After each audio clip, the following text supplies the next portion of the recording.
From the deep southeast corner of Arizona to the bright city lights of Las Vegas, this is Mackenzie Kimbrough, a sixth-generation cattle rancher with deep roots in Rodeo too. Embracing our heritage and keeping legacies alive, stay tuned as we showcase shades of our southwestern lifestyle coming together during the NFR. Ranching, rodeo, fashion, and cowboy culture. This is Roots Run Deep, Vegas Edition. Hey friends, welcome into Roots Run Deep Vegas Edition. I'm your host, Mackenzie Kimbrough, and on today's show, I'm so excited to be joined by someone who has such an interesting career. She's pretty much a master silversmith and has an amazing creative jewelry business. Sonya Keech of Relic. Thank you so much for being here with me today. The show is called Roots Run Deep, and so that's where we usually kick things off. Tell me a little bit about your roots and where you come from. Thank you, Mackenzie. I'm so happy to be here. It's fun to be here. So I grew up in Utah, but my grandparents homesteaded in Arizona and in Utah, out in the desert, in the middle of nowhere, and in the mountains in the middle of nowhere. And I spent a lot of my time as a child growing up roaming the deserts, roaming the mountains, and the West and adventure really got into my veins. And of course, that carries through in all that you do with Relic and all of the designs and the creative behind everything. How did you get into this as a business? That's a good question. Sometimes things just happen in your life. Yeah. As I grew up, I ended up in a career in high tech and corporate and worked that for a full career and wanted to really do something a little different and started to learn silversmithing from a 16th generation silversmith from Colombia. And he taught me all the old ways. I didn't use an electric tool for 2 years and thoroughly enjoyed it. Just learned slowly all of the different methods and techniques. And I started doing custom work for several years. And about 10 years ago, I decided that I wanted to try and make pieces that I liked to make that really were influenced by my life experiences. And so I started making those and selling them commercially. I want to talk a little bit more about that training with the 16th generation silversmith before we get into all that you're doing and the beautiful work, because I think that's something that's so incredible. Like, I'm a sixth generation cattle rancher and people think that's a long time. 16th generation silversmith is amazing. Talk a little bit about the experience of actually getting to work with someone that had that much history and knowledge. You're so on spot with that. I was and learned to be so impressed with the depth of experience that he brought to the table and his family that goes all the way back to Spain. Yeah. And they were makers of all kinds of different types of products and items in silver, not just jewelry, bowls and vases and things like that. And they knew all of the old ways of working the silver. And so I got to really get intimate with how metal works and how you can manipulate the metal and get it to do what you want it to do in again, old ways in fashioning it. So it was a fabulous experience. I still, keep in touch with him. And anytime I need to learn or want to learn something new, I reach out to him and he's like, no problem. I got this. We know how to do this. That's amazing. We talked a lot about mentorship here on the show just because everybody has to have a team of people behind them or those special people in their lives that mentor them and make an impact and guide them as they go throughout their successful careers. So it's really special that you still are able to get in touch with him. And it's also really interesting. I know there's a lot of silversmiths out there nowadays, it seems, but there's not as many that are true to like the traditional art of it all. And not only is it an art, but it is a science, as you mentioned, learning how to manipulate metals and the compositions of things, and then also studying the stones. And I know there's a lot of unique stones that you bring into your work and all of that. So that's really interesting that you've done so much educating to be really a master at what it is that you do. When you decided to take this on as a business and pursue this creative passion, what was the vision for the brand?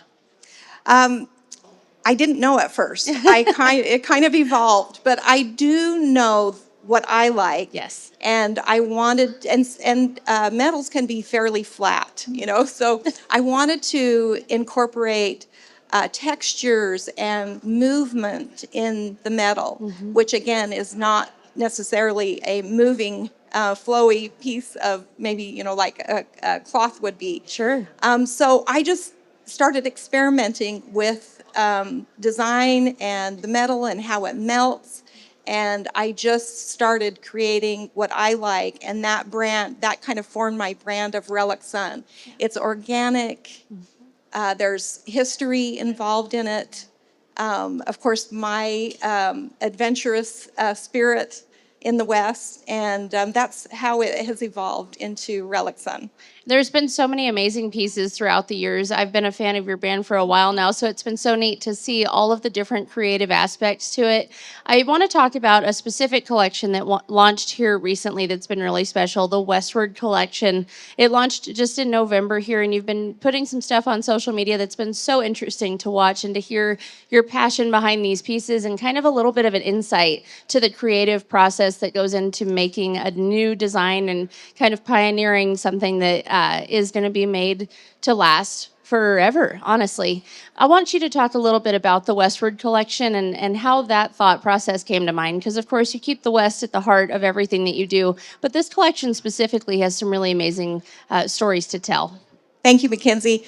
The Westward collection idea came about from just really wanting to embrace that vintage old Western. There were so many cultures that came together back in the day, and my grandparents, even more recently, but still back in the 40s and 50s, and their homestead life and the colors and the landscapes that we see here in the West are just beyond. I've traveled many places in the world and always come back to the beauty and the significance that the West offers, just in terms of the landscape. And so I kind of wanted to capture that in some work. And so one of my unique and original designs is the Cowgirl Cowboy Hat collection.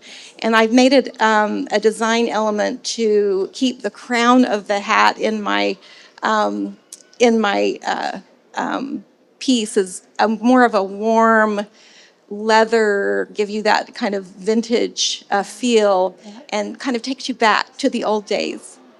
And I think that's such a beautiful concept to roll with, and you've executed it perfectly. I think there's so much jewelry out there these days, and people are coming up with ideas left and right. But there's something so special about your brand, because not only are you rooted in what you believe in the West and the beauty of it all and the adventure of it all, but the actual execution of these pieces is unmatched. The cowboy hats that we're looking at here on this belt are the details are you didn't overlook a single detail. I'd love for you to also talk about that tie, because that's a statement maker too. Thank you so much. I'd like to take something that was like a cowboy hat and elevate it to a jewelry status. Yeah. I have a concho or a stampede strap, the old leather straps that we had on our hats, that were originally called stampede straps, and I've elevated that to jewelry status. And I wanted to do that with the tie, the scarves that we always wrapped around our necks, and kind of elevate it to a jewelry status. So, so that was the inspiration behind my design. And of course, I like to use the more triangle shape rock at the top to give that tied look, the professional tie, and just start to use the organic stones in my pieces. And I always like to put a little bit of elevation to it. And so I usually have like a faceted ruby or a moissanite in my pieces, and kind of make it a little bit more elevated. I think you've accomplished that. That is very safe to say. This is one of the most sought after brands out there, because people are starting to get to know you behind it as well. And it's just consistently awe inspiring pieces. Purple is my favorite color. So there's one other piece up here with us that I'd like to talk about. You said it's part of another piece as well. So go ahead and tell us about that one. Yes.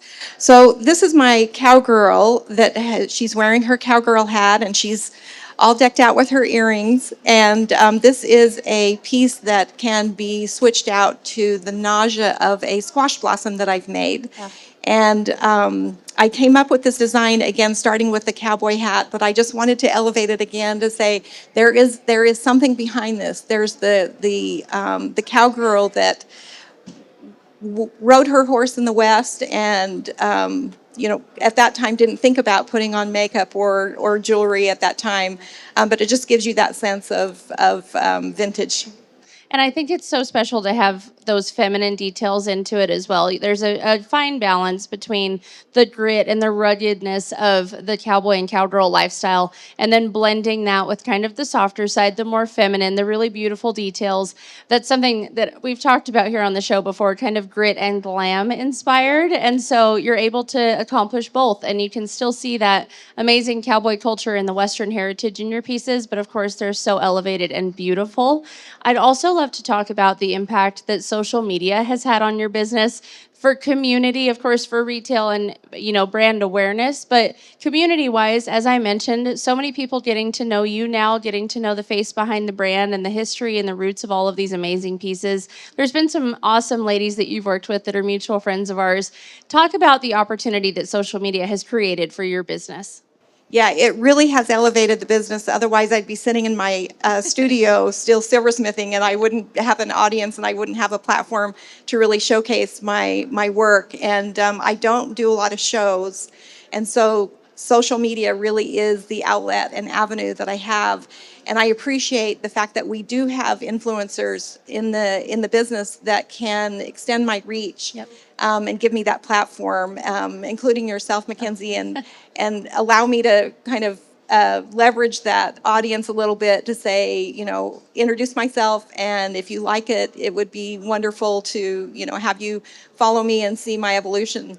But yeah, social media has definitely helped my brand get a little bit more recognition than otherwise I would have, because I'm a one-woman show, and it's challenging to design, make, and create, and also, market and get it out there. Sure. I think that's the true challenge for any small business owner, whether it's a maker or boutique or brand, anything, is trying to figure out, okay, the passion and what I'm really good at is, curating a collection of clothing or making beautiful jewelry. But then the retail marketing side of it comes into play, and that's just, part of the deal. And you've done a really cool job of kind of evolving that while staying true to yourself as well. And I think that's great. I also would just love to hear kind of a few fun elements to the business here. Has there ever been a piece that was just so frustrating, or that you kept going back to, or is there a specific kind of jewelry that you are always drawn to making, that you kind of gravitate towards first? I know when creativity strikes, you go with what that is, but do you prefer making earrings, the necklaces, these bigger statement pieces? What's a favorite, or what's something that's also most frustrating? Well, I'm definitely leaning towards making the big jewelry. Yeah, perfect. Yeah. We love that. And I get that comment when folks come to my booth, is that I don't have a lot of dainty items. So that definitely is my style. But every silversmith is going to have their story where Sure. nothing you see actually worked out, perfectly along the way. And I don't know if you remember last year, She's So Sweet, Shaylee Ham with Yes. West Desperado wore my white buffalo squash blossom in Yes. one of her styles. Beautiful piece, beautiful piece. It had 54 plus stones set in it. It took a long time to make, and there's 4 pieces, and one of the sides of the squash blossom, I was so excited because I had finished it. It was ready to have the stones set in it, and I, took it over to my husband. I'm like, look, I'm finally at this point. And I went to do some sanding on it, and it got caught in my wheel, and it flipped and destroyed the whole piece. Oh, Yes. So I had to start over on that. completely. Just on one side. So there were Yeah. probably about 28 pieces. Oh, I'd cry first. Oh. And then I did. Yes, Okay, yes. yeah. And so some pieces, tears were involved in that Yes. piece. Yes. Yeah, blood, sweat, and tears, as they Yes. say, and all of that goes into this work, I'm Yes, sure. yes. Is there a favorite stone that you have through the years? I know you've used some really unique and beautiful pieces, and that's something that also sets your brand apart, is you're not afraid to use those different colors and stones and the more unique jewels as well. So is there a favorite that you had? Well, there's a favorite piece that I made, and I actually sold here at the Roper Cowboy Marketplace Yeah. about 4 years ago, and it was a necklace that had several very unique Bisbee turquoise pieces, and I sold it. And to this day, I think if she walks back in here, I will probably try and buy it back from her. So if you're watching this, Yes, yes. But every piece I get so intimately involved with Yeah. it because I've curated the stones, I've designed it. They're all unique. There's no two pieces alike. And when I finish them, I usually hold them up and say, "Oh, she's beautiful." yeah. And I get pretty connected with each piece. Well, sure, I feel like there's a certain level of sentimentality to it, and you're allowed to be really proud of the work that you've done and how beautiful something turns out. And I think it's just really great. Before I let you go today, would just love to know, of course, getting to know you throughout the last couple of years has been such a joy. I'd love to know if you have any thoughts or advice for young women that are trying to pursue a passion in their life. Oh, that's a really good question. I would say don't quit. Yeah. There are definitely some roadblocks along the way. Even if you have a full-time job and you start doing silversmithing or anything creative, Yeah. it certainly is a great outlet for your life. And I would just say don't quit because along the way you meet great people. You network when you don't think you're networking. Sure. And it just evolves into something. And so don't give up. I've been doing this since 2011, so a long time, and just enjoy the ride. And don't give up. And the other advice I would say is you do not need a lot of capital to invest and get started. It is very easy to start and very low cost to start. And you just need to start and have a lot of confidence in yourself. And whatever your style is your style. There will be people who don't prefer it and other people who love it. And that's okay. It's all good. Oh my word. That's a lot of great advice in one whole package.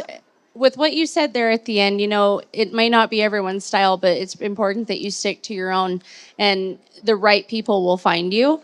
I feel like that can, be adapted in multiple ways of life and not everyone's for you, and that's okay, because when you find your people, it's all very much worth it. And I know you've built a really great community and following of people who respect what you do, and I'm sure right alongside all of them respecting what you do. I really appreciate you being here with me today. Before I let you go, tell everybody how they can not only find you here in Las Vegas at the Roper Cowboy Marketplace, but also online throughout the year.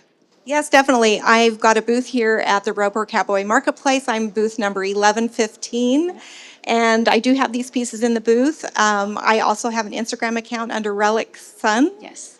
And a online store. Incredible. Sonya Keech, thank you so much for joining me on Roots Run Deep today. Y'all be sure to go check her out if you're here in Vegas, and of course, follow along with her online. Her pieces are swoon worthy, and she is such a joy and genuine soul. I appreciate you being here. Thank you, Mackenzie. Thank you. We'll be back with more on Roots Run Deep Vegas edition.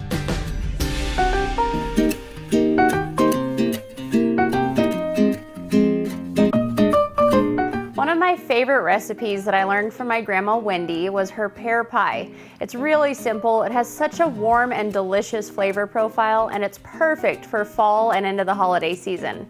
You just start by lining a glass dish with a pie crust that's unbaked, and then I've peeled, halved, and cored 4 ripe pears, and I've gone ahead and brushed them with a little lemon juice just to keep them from browning. We'll lay the pears in the pie pan just around the edges so that the pointed ends are toward the center. Usually you run where there's one space in the middle, and it works out perfect to just nestle that last half right in the center. Now we'll start working on the custard filling. You just start by creaming together 1 cup of sugar with 1/4 cup of butter, and I've just sliced that up so it's a little bit easier for the mixer.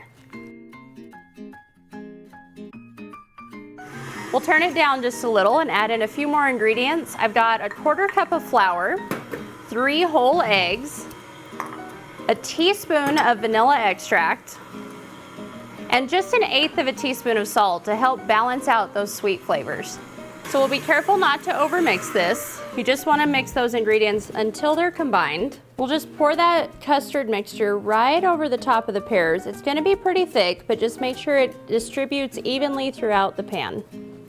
Then we'll just lightly sprinkle mace right over the top. And if you can't find mace in your local grocery store, a little blend of allspice and nutmeg will do the trick. Now we'll put this in a preheated oven for about 45 minutes until the filling is set and lightly browned. 400 degrees is usually the sweet spot, and when it's done, you'll pull it out and cool it on a wire rack. Now I usually let the pie cool off just a little bit before serving, but it's really yummy warm, and I either top it with ice cream or a hefty dollop of whipped cream. For this recipe and more, you can check out my cookbook, Roots Run Deep, Our Ranching Tradition, on my website.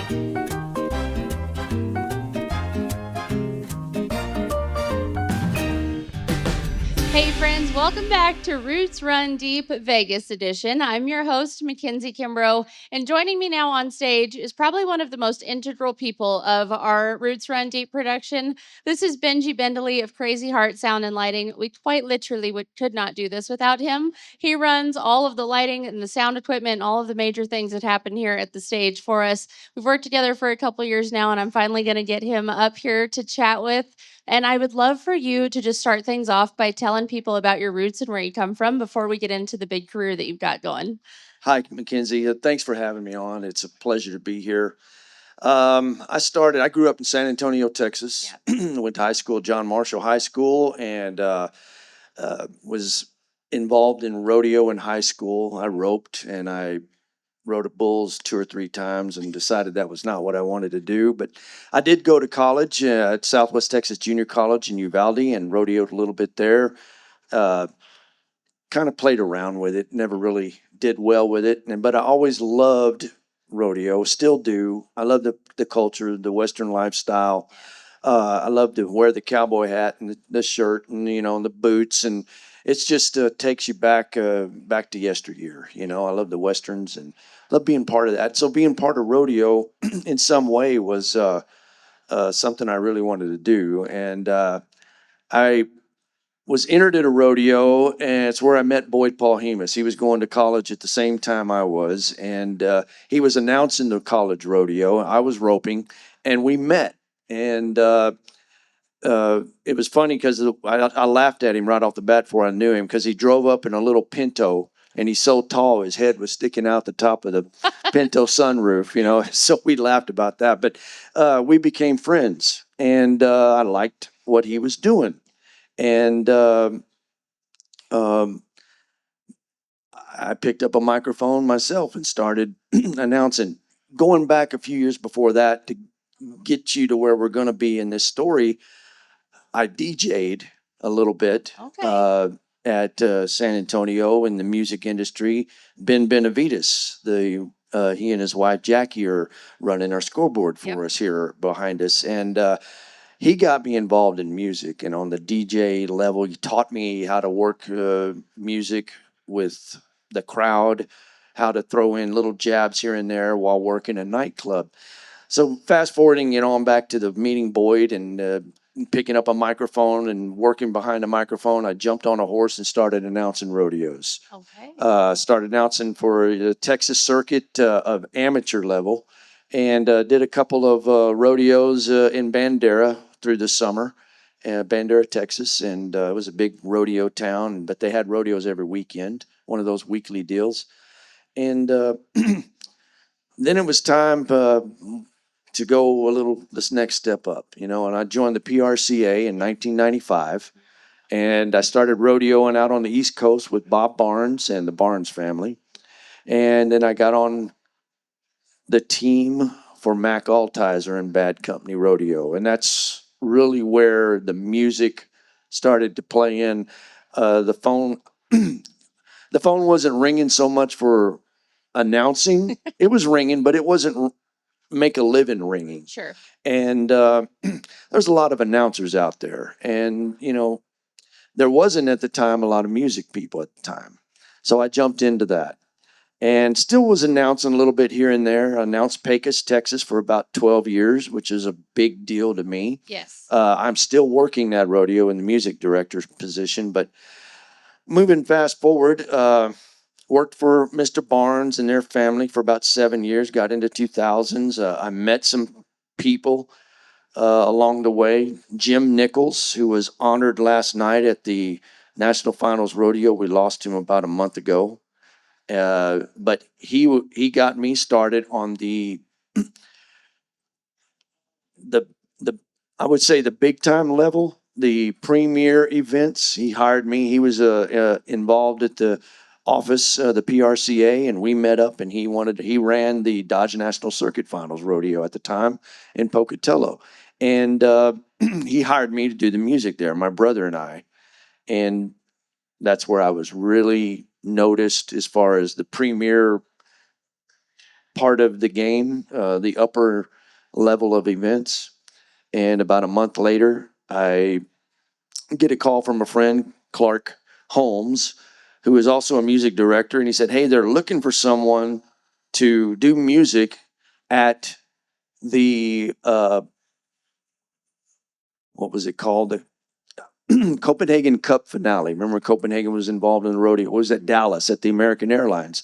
Sean Davis at the time was the general manager of the National Finals Rodeo, but he was also the general manager of this event. It's going to happen in Dallas." And I said, "Man, I'd love to do that." He goes, "Well, I'm booked." So I go, "Well, I'm not, and I'm going to try to get a call in." Well, I called Steve Hatchell at the time, who was the commissioner of the PRCA, and he said, "I'll give him your name." I get a call the next day from Sean Davis's secretary Uh-oh. to set up an interview the next morning. I'm at a rodeo at a time in Glens Falls, New York, doing an event in music, and I'm sitting there in my hotel, and I start to tear up. Like, I'm getting a call to go work the NFR, possibly. The next morning, I'm up 2 hours ahead of the meeting. I've got all my sound equipment set up in the room that I don't need in the room, but I Sure. brought it to the room to have it all ready. So when I was ready for this call, well, the call came, and Sean goes, "This is Sean Davis, general manager of the NFR, and I understand you might want to work the music at the National Finals Rodeo." And I said, "Yes, sir." He said, "Well, what can you do for me?" Well, I didn't expect that, That's a but tough I was question. ready. I had my computer, my mixer, I had my speaker, I had everything ready to go. And I said, "Well, here's what will happen when the gate comes open." And I played a song. "And here's what will happen before the gate comes open." And I played a suspenseful song. "And then if the announcer says this, here's what I will play." And he asked me a few other questions, base price, what price was going to be. Well, I had no idea what to charge at the time. I just went off of what I was charging Jim at the Dodge National Circuit Fund. And I spit that out, and he was like, "Okay." He goes, "Well, it sounds like you're the guy for the job." And that's how I got the National Finals Rodeo in 2001. And I worked the National Finals Rodeo in the music director's position for 22 years. And along the way, I was in there, I served on the board of directors of the PRCA for about 6 years. I served on the National Finals Rodeo Committee for about 3, and I was on the executive council of the PRCA for 20 years. So I put in my time a little bit along the way and tried to give back a little bit, but very, very thankful for the opportunity to uh, build what they're doing over there at the music, on the music part of it. It was fun being part of that team. I now have a production company called Crazy Heart Sound and Lighting, and we have production stages, mobile stages. We're doing the Cox Pavilion production for the bands. This stage, we've got a stage over at the convention center, and we're doing lighting over at the Ultimate Bullfights tent at Resorts World. So we're busy out here, nonetheless. I may not be doing the NFR, but I put my time in there, and I am glad and relieved not to have that pressure at my age anymore. I'm almost 60 years old, so I want to kind of relax a little bit and not have to have the pressure put on me like it used to be. Well, sure. I feel like over 20 years, though, working the NFR is nothing to just, throw a rock at. That's incredible. And I'd love to hear a little bit more about that experience. Of course, you mentioned that you put in a lot of time serving the organization as well. I know you have a big heart for rodeo, and you're one of the most supportive people that I know. And he's got this way of just making everybody feel like he's in control of a situation and you can just trust that he's got it handled. And I have no doubt that's exactly how Sean Davis thought when he first interviewed you. He said, "Man, you're my guy." And you were his guy for a long time. Either that or I fooled you and I fooled him. I'm not that easily fooled, I'd like to think. So I'm pretty certain on what I said there. I'd love to hear a little bit about the experience of being a part of a production in the Thomas and Mack and something that is this world renowned and recognized. When we think of the NFR, of course, we think of the competitors in the arena, but nobody considers the level of production that actually goes into making this thing as epic as it is. I would say most people walking around in here today and in Las Vegas this 10 days are go to a rodeo or are involved with the rodeo on a rodeo committee, have fun at rodeos. For the rodeos that you've gone to, if you've never been to the National Finals Rodeo, you are missing the number one Yes. rodeo, not only in contestants, not only with stock, not only with atmosphere, but with total production. Yes. Lasers, lights, pyro, big name stars and acts that open up the National Finals Rodeo. There is no other rodeo like the National Finals Rodeo. And Las Vegas events, Las Vegas have done an excellent job in not only there at the Thomas and Mack, but also the atmosphere around the whole entire city. This city opens up their doors. They give people the keys to the lock to come in and have a good time. Yeah. And it's all on profit. They're here to make a dollar. I get it. But they are also putting that back into what the experience is here in Las Vegas. And Sean Davis had a tremendous amount of he had everything, a lot to do with what is going on over there at the Thomas and Mack. And this rodeo is like no other. And production wise, we rehearsed. We're there in a meeting every morning. We're in a meeting at 8 o'clock, no matter what. Yeah. We have to be there. The production team has to be there. We rehearse all week long, every day, sometimes 3 and 4 times a day, leading up to the first performance. And then after each performance, we are, excuse me, we are rehearsing the next day's openings and closings. And come to the final round, we rehearse the closing there as well, and the openings are all special. And I'm telling you, it's a great honor to be a small part of the pie of that event over at the Thomas and Mack. And it's a quality group of people, and it's a lot of people that have assembled to make that what it is. And nobody there, I feel like, shows up to just hope it works out. That what you were saying, the rehearsing, the scheduling, the meetings, the conversation and communication that it takes to make all of the logistics happen so that the stock and contestants can shine and do what they set out to do by trying to win a world championship. You guys set the stage for that, and the energy in the Thomas and Mack is something that a lot of people talk about. They say, "Man, that's like no other." Of course, it's hype because it's the end of the season, it's the world finals, there's a race going on to get that gold buckle, but a lot of that energy has to do with the production element. And of course, music leading through the production itself of a rodeo is so important. You play the wrong song at the wrong time and it kills the vibe. There's no mood shifter like the wrong song at the wrong time. You've got extra audio pieces to it too, you know. You don't even think about it sometimes. But if you watch a rodeo back, there's a lot of elements that go into it. And I know guys like you are integral in making it the experience that it is. So on behalf of everybody, thank you for doing what you do and for have been doing such a great job of it for so long. One of the best in the industry, undoubtedly. I know there's other places, of course, this is the pinnacle of success, being able to do it here at the finals, but there's a lot of other rodeos throughout the year too that you're going down the road and working and helping with those productions. Throughout the years, aside from the NFR, are there some other memorable moments that come to mind? Oh yeah, I worked San Antonio Rodeo for 22 years. Brad Narducci is there now. He is also at Fort Worth, where I was at for 25 years. Brad's kind of come in behind me. Josh Hambone Hilton is a great friend of mine. They're both good friends of mine, and doing an excellent job out at the Thomas and Mack now as the music directors. I love going to grassroots rodeos. Those are the rodeos that really take care of us as contract people. Caldwell Night Rodeo, I work and have worked it for over 20 years. Pueblo at the State Fair of Colorado, I've worked. I go to North Platte, Nebraska. I go to Pecos, Texas, and continue. I think I'll work that one until I retire. And when I retire, it'll be the hearse coming to pick me up because I just love doing what I do. Going back to selecting the pieces of music that are unique to things that are going on in the arena, it takes a quick thinking mind. And I'm not bragging on myself. I just have that. God gave me this talent. Yep. And he gave me the opportunity to recognize that I have this talent.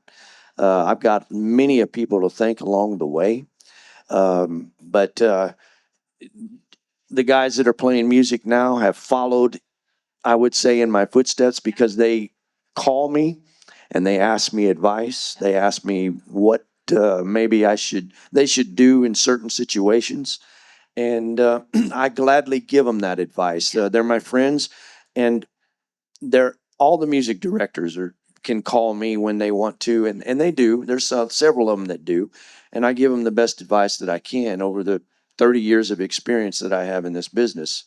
A lot of it's on music, a lot of it's on sound, how to run certain sound systems, how to get particular technical difficulties taken care of in their computers or on their console or digital consoles now. So I have a lot of friends, and it's been a terrific ride. I'm not anywhere near retiring, Thankfully. so I'm going to keep going. That's amazing. And the mentorship element to it is so important. Of course, on Roots Run Deep, that's something that we really care about here is continuing not only to preserve the history and heritage of the West and the rodeo industry and all of that, but also to help continue it for generations to come. And that new younger generation that's getting their feet wet and trying to figure things out, having mentors like you that have been there, done that, and literally pioneered the way that it's done is so integral to the continuation of a successful industry. So thank you for that. I do want to compliment you before I let you run off the stage here because I know we've got a lot to do today. Somebody here obviously knows what he's doing if you haven't picked up on that yet, but you were inducted into the Texas Rodeo Hall of Fame this year. I was. That's an incredible honor. It was awesome. It was a great experience. Yeah. Talk a little bit about the sentimentality of that. That's a big deal. You know, I never expected it.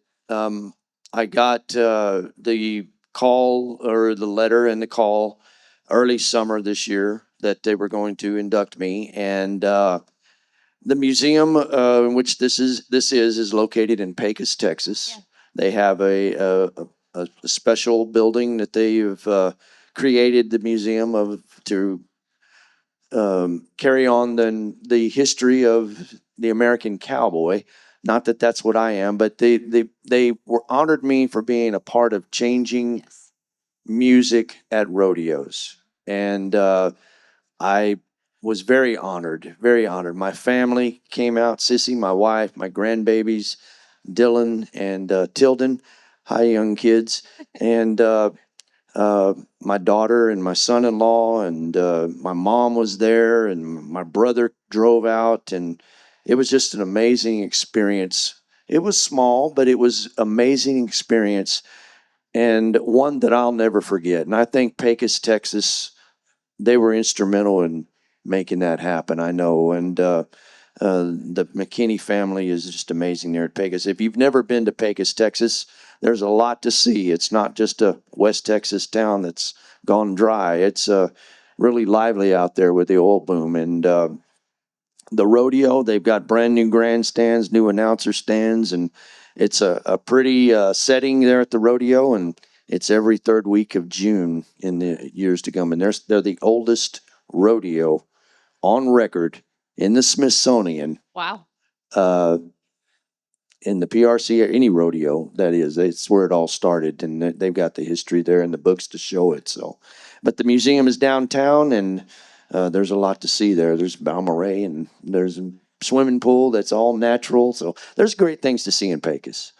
Very well deserved honor, of course, Benji. And I mean, I will shout your praises from the rooftops, honestly, to anybody that will listen, because you've been such an integral part of the success of this show and for making it so uh, easy to do. It's a lot of work, but it's easy to do because we know that we have you in our corner and that we can ask you anything and you'll deliver because you go above and beyond constantly. One other thing that I'd really love to talk about, as somebody who's been in the rodeo world, the rodeo industry for so long, there's been a shift, of course, in the world having social media the last, however many years. And it's interesting to see how that's impacted our industry and how, especially in the last couple of years, we've really seen a boom of cowboys cool again to the mainstream culture. And rodeo is a big part of that because a lot of people have access to a rodeo, whereas they may not have access to, go out and see a ranch or a farm as easily. And rodeo is exciting. You guys help make it a show, and people are interested and engaged, and they want to know more about these athletes. So they go to social media for that. But what do you think the impact is of social media on us as an industry, and how important do you think it is that we, as the people within our industry, be open to those new fans and to reaching out and bringing them in so that they can also be appreciative of the history and of this cowboy culture? Social media is great if it's used If it's correctly. yes. Uh, it's not, in my opinion, it's not to be used about personal things and the family this, family that. That I pass through that, and I see it on there, and I've talked to, I talk to my daughters about it, and I've talked to my son about it, and I will have the talk with my grandchildren about it to be careful what you post on there. But getting past that, I think it's been a huge impact on the rodeo industry as a whole. I think that the Cowboy Channel has been a huge Yes. impact on the rodeo business as a whole, with every rodeo on the Cowboy Channel, and then the Cowboys are able to promote themselves and their sponsors. And I think it helps them in that way to create some more activity for their sponsors through their rides and their what they do for a living. Same with the contract personnel, announcers, they can sell themselves there. Uh, Contract personnel, whether it's a bullfighter, a clown, or a specialty act, or music people, we can go on social media and create ads and share them and send them out. And so I think social media for rodeo has been huge Yeah.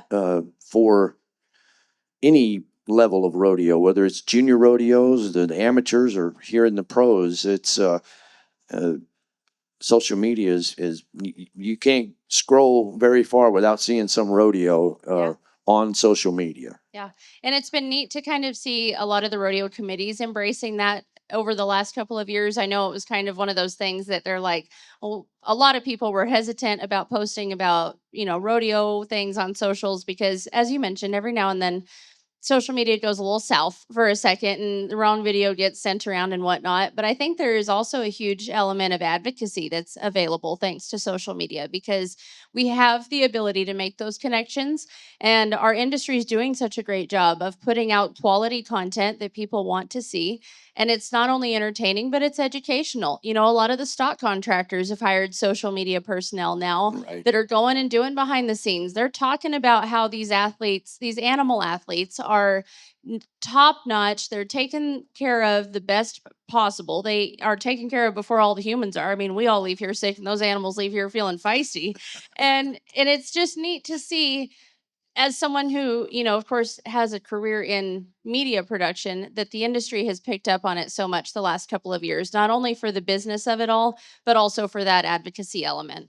Right, and I think you can post a lot of positive things and have a good experience with it, Sure. but be careful. Oh yeah, for Be sure. careful. Yep. I agree. It's been so neat to not only hear about the things that I didn't even know about your career, and I feel bad about that just because we have been friends for a while now, and I knew that I wanted to have you on the show, and I've been formulating a list of questions for this man for a while now, and we could go on all day. But Benji, I know you've got things to do. We've got um, we're just gonna have to have you back on someday because I Oh, I'd feel love like to. the wheels are spinning in my head now, and I've got tons more questions, no doubt. But thank you so much for being with me today and for everything that you do, not only for our show but for the rodeo industry as a whole. Mackenzie, thank you for having me on. Thank you to your mom, Yes. Kelly, and I appreciate your friendship. Yeah, same here. I really value you as a friend and as a colleague. So, Benje Bendele, Crazy Heart Sound and Lighting, thank you so much for being here. That'll wrap it up for today's episode of Roots Run Deep Vegas Edition. We'll see y'all next time.